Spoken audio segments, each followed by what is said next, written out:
A woman's coffin as they were trying to bury her husband in the same plot. The mistake was only discovered when their daughter found human bones in a pile of soil on the grave in the churchyard at Horning in Norfolk. Eventually, both bodies were dug up and reburied. This report from Mike Liggins does include some distressing detail.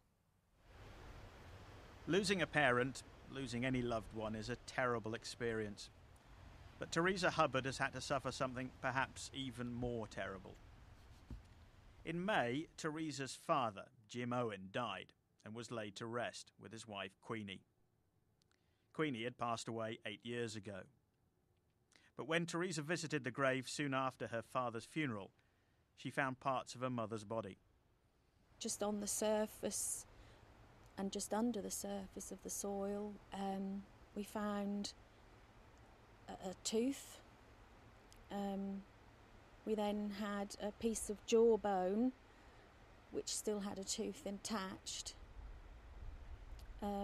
There's lots of pieces of chipboard, sort of like coffin, and some silk material from the coffin.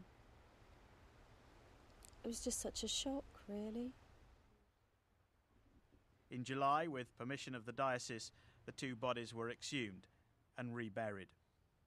There was my mum's handbag and all the little toys that her grandchildren and myself had put in the coffin with her 8 years ago. The company which carried out Jim Owen's funeral, Broadland Funeral Services, didn't want to do an interview, but they did issue this statement. An official gravedigger has been investigated and the matter reported to church authorities. We have a strict code of conduct for those contracted to work for us, and any breach is taken seriously. Teresa Hubbard hasn't received an apology and is seeking compensation of £2,000 for the reburial of her parents. To be honest, I can't see that anything will ever make this right. It's totally destroyed the last memories I had of my mum. I don't know where she is, really. Teresa Hubbard ending that report from Mike Liggins.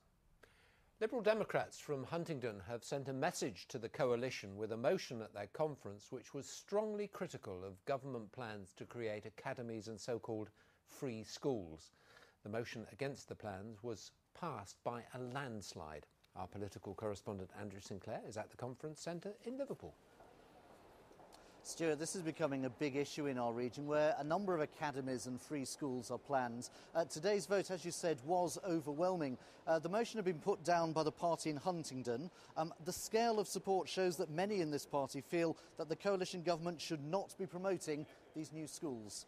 Thank you very much. I put it to you, colleagues, that being in coalition should not require us to abandon the basic values, principles and policies that our experience, knowledge and collective wisdom have formulated over many years.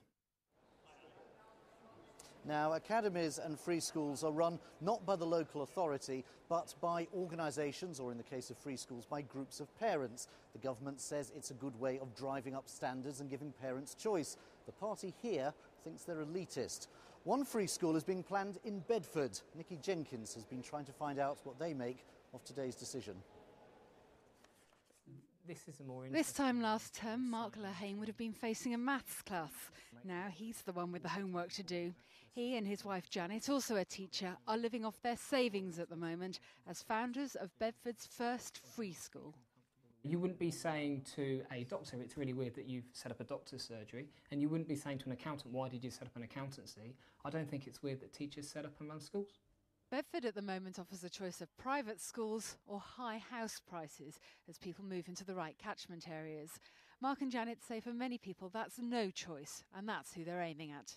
In that part of town, I would say there's more passion about it and more sort of hunger for it than there is anywhere else, because those parents really don't have an alternative at the moment. Bedford Free Schools say they're different. They want to work with the local council to make sure their school goes where it's most needed. But that relies on a degree of local cooperation, which might not be quite so forthcoming now from Bedford's Liberal Democrat elected mayor. I'm, 95% certain we're going to be opening our gates 1st September next year. Keen to capitalise on the last government schools funding programme, Bedford Borough Council decided to scrap middle schools despite strong public opposition. It remains to be seen if pragmatism will overcome politics this time and if the free school alternative will bear fruit for future generations. Nikki Jenkins, BBC Look East in Bedford. Well, government policy won't change because of today's decision, but it does show that on this issue, Nick Clegg is out of touch with his party. Andrew, thank you very much. The top man at Stena Line in this part of Europe has been forced to apologise over claims that he branded some of his workers at the port of Harwich overweight, covered in tattoos and not fit for the job. The unions have accused him of being offensive and childish. Harwich has a proud history when it comes to seafaring. This is, after all, the port where they built the Mayflower. So you can understand why locals are seething over Stena's apparent swipe at its sailors. Talking a load of rubbish, absolute load of rubbish. I don't really know in which way he actually said it, whether he meant to offend anyone or not. If he said it to me, I'd smack him one. I think he should apologise profusely. There is absolutely no need for that kind of comment. This is the man who sparked the row, Pim de Lange. Today he told us that the comments made during an interview with a Dutch journalist had been taken out of context. He'd been talking, he said, not about Stena's existing workers at Harwich, but about the problem of finding new employees who were fit for the job in the future. Most of the time you get people with fat bellies and tattoos. And that's what I said, that it has nothing to do with the existing workforce. It's all about when we try to recruit new people. That's absolutely hardly impossible. It is unusual and it's also very unprofessional, I think. From a man at his level, he holds a very high position on the Stena board, I believe. And he's a well-experienced chap, so I don't think he should be going around making those kind of remarks. They are rather childish and very hurtful remarks to seafarers who do a good job for Stena. There's anger too from Donald McPhee. He's an award-winning tattoo artist based in Harwich and says disparaging comments about sailors with fat bellies covered in tattoos are outdated and out of order. You would have thought that a mature individual like that, who puts himself across to the press and that as being this big businessman, would know better. You know, how can you be going around saying things like that? The unions say they're still keen to pursue the matter with Stena over Pim de Lange's head. He's adamant he's already emailed all their workers to clear up any misunderstanding and says as far as he's concerned, the matter is now closed.